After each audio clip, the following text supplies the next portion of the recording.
Gracias, señora presidenta. Doctor Pedro Granja, qué gusto tenerla acá en la comisión, más aún conociendo su grande experiencia en todo lo que es constitucional. Una pregunta, con todo lo que usted acaba de manifestar, usted, en su opinión, como profesional, como conocedor del derecho, ¿hay delitos contra el Estado? ¿El Estado ecuatoriano está en un grave problema para los ecuatorianos con toda esta situación del narcotráfico y la mafia albanesa? Me parece que existen graves omisiones de todo lo que significa la cadena de combate a la mafia. Y todavía no tenemos ni siquiera la más pálida idea de todo lo que estos delincuentes pueden ocasionarle al país. Nos van a terminar convirtiendo, repito, en la Panamá de Noriega si no se toman medidas fuertes lo más pronto posible. La primera fase ya está hecha, ya se instalaron en el país. La segunda fase es la de meter tentáculos dentro del entramado financiero ecuatoriano, y es notorio que las grandes montañas de dinero que mueven no se lavan en una tienda ni se lavan en una pizzería, sino en grandes instituciones financieras. ¿Quiénes deben hacer las investigaciones respecto a estos fines? Todavía no le responden al país. Eso me parece que es lo que resta determinar. Ahora queda claro que hay una gran preocupación en las agencias antimafia internacionales por la inacción del Estado ecuatoriano, ojo, más que el gobierno, en su conjunto, frente a la proliferación de todas estas bandas de indeseables. Hemos podido determinar a lo largo de la investigación, distinguida asambleísta Pamiño, que no existe presencia de la Sacra Corona Unita, no existe presencia de Cosa Nostra. Lo que sí queda claro es que Compañía Vela, que es el gran cartel albanés que aglutina a 14 clanes de delincuentes muy peligrosos, muy violentos, está bajo el mando de la 'ndrangheta italiana. Y de esto se sabe pues por la captura que se hizo hace pocos meses de Antonino Badalá. Antonino Badalá es un latitante, digamos que es un personaje bastante importante dentro de la literatura criminal mundial, que termina siendo imputada por tener graves nexos de traslado de cantidades importantes de cocaína desde Ecuador y Perú hasta un puerto conocido en Italia que lo maneja la 'ndrangheta. Entonces, me parece que sí, hay graves omisiones por parte del Estado ecuatoriano que se agravan afortunadamente ahora, y los podemos investigar y sale a la luz, porque de lo contrario se seguía con un silencio absoluto, que salen a la luz a partir de la vinculación de un alto personaje de la extrema derecha ecuatoriana con uno de los principales investigados en toda esta trama. Muchas gracias, doctor. Hasta aquí mis preguntas, señora presidenta. Tiene el uso de la palabra la legisladora Gisela Garzón. Gracias, presidenta. Buenas noches con todas y todos. Buenas noches, doctor Granja. Puntuales las preguntas para respetar el tiempo. Hoy en la mañana estuvo la presencia de la señora fiscal, y hay una intención, digamos, en esta construcción mediática alrededor del gobierno de cuestionar el por qué se filtra una investigación o quién la filtró y no el contenido de la misma. Y en este momento usted nos brinda elementos respecto a, entre otras cosas, efectivamente la existencia de una red de estas características.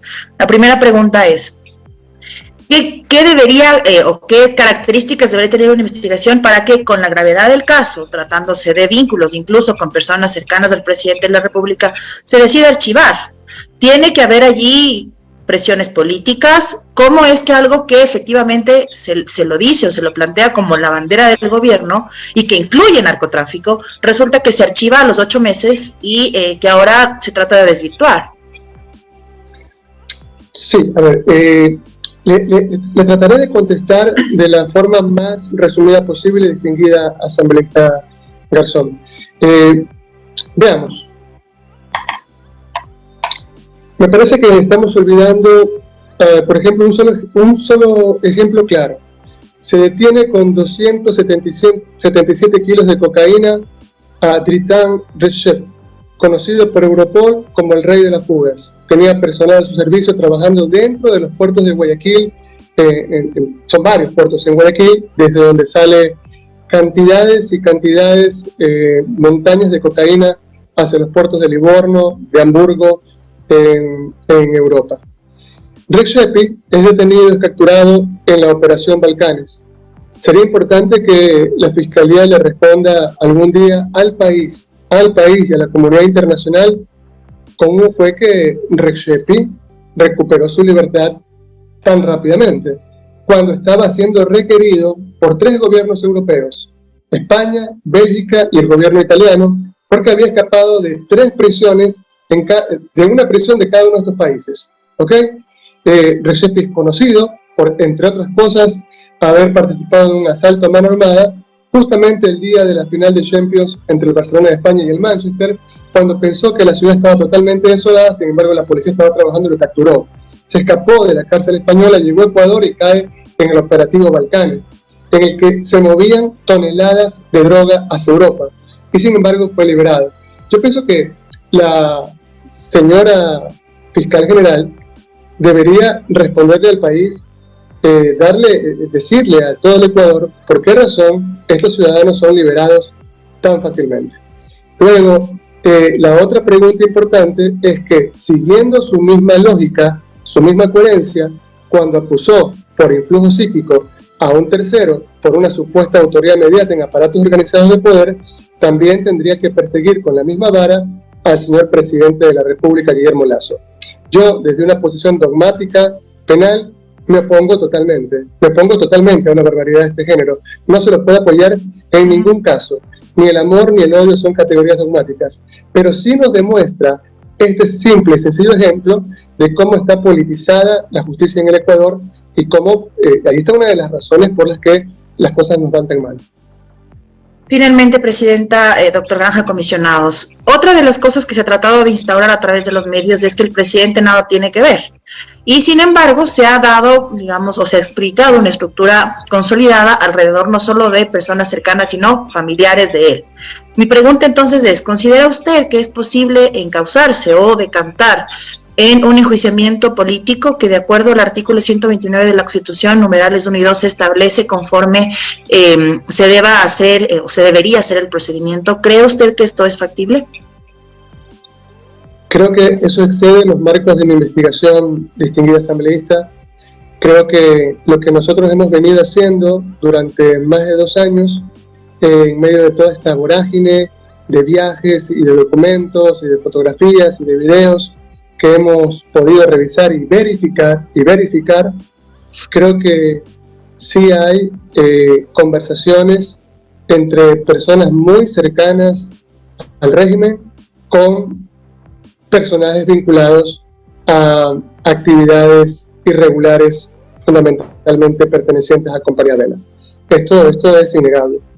Luego, me parece que todavía no existen elementos suficientes para poder decir que el señor presidente de la República estaba al tanto de esto. Y lamentablemente el derecho es ateo. Al derecho solamente le interesa aquello que puede probarse fácticamente. Entonces, lo que sí le puedo decir es que el Estado ecuatoriano, al menos desde el año 2016, conoce la presencia de andrinas, es decir, de miembros de la Andrangheta aquí en Ecuador. Se conoce la presencia del crimen organizado albanés en el Ecuador, de carteles extranjeros en el Ecuador, y no se hace absolutamente nada.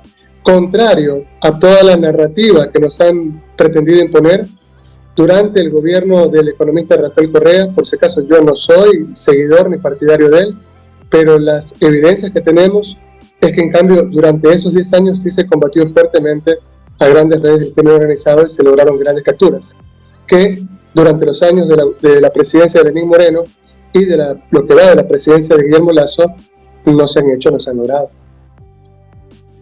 Gracias, doctor Granja. Gracias, presidente.